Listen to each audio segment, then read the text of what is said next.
ஏ Janu, time ஆச்சு, எந்திரடி. சீக்கிரமா டிஃபனை ready பண்ணு, நான் வெளியே போகணும்.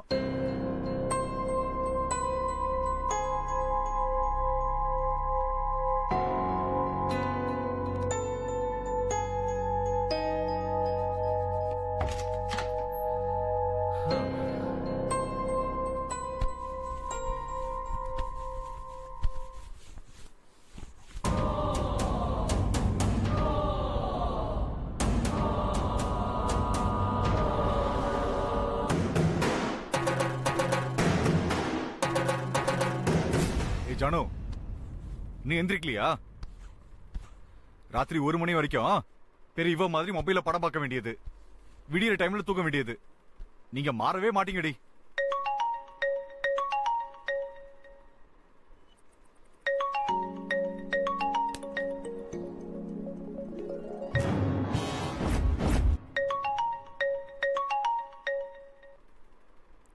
ஹலோ. ஹலோ. Hi darling. சொல்லு.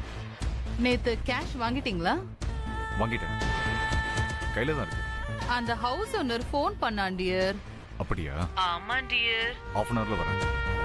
Okay bye. Okay bye.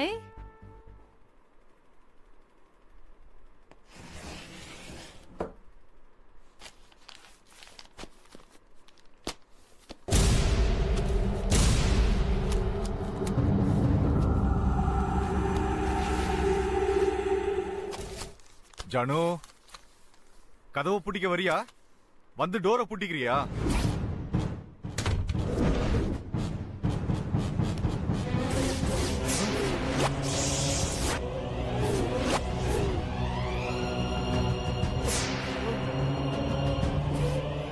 Janu, Janu, யார் இப்படி பண்ணுது ஜானு?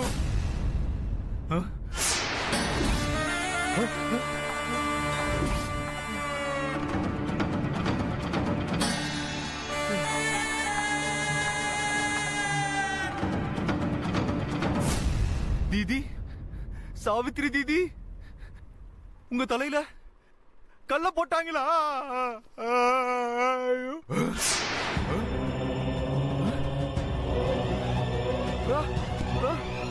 கடவுளே கடவுளே, என் வீட்டுக்குள்ள இந்த மாதிரி நடந்திருக்க, என்ன பண்றது இப்போ? எனக்கு ஒண்ணும் புரியலையே.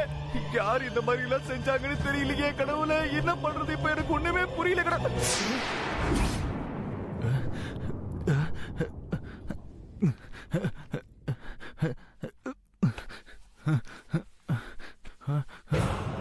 மாமா, மாமா,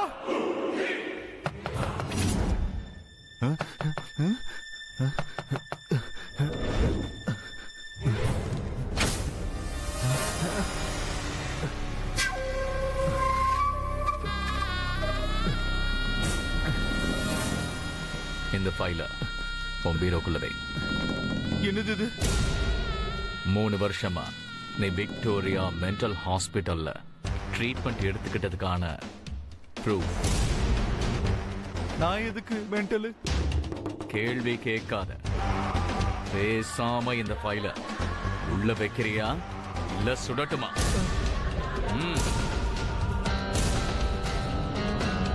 போ.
இந்த 30 லட்சத்துக்கு எவ்வளோ டிராமா.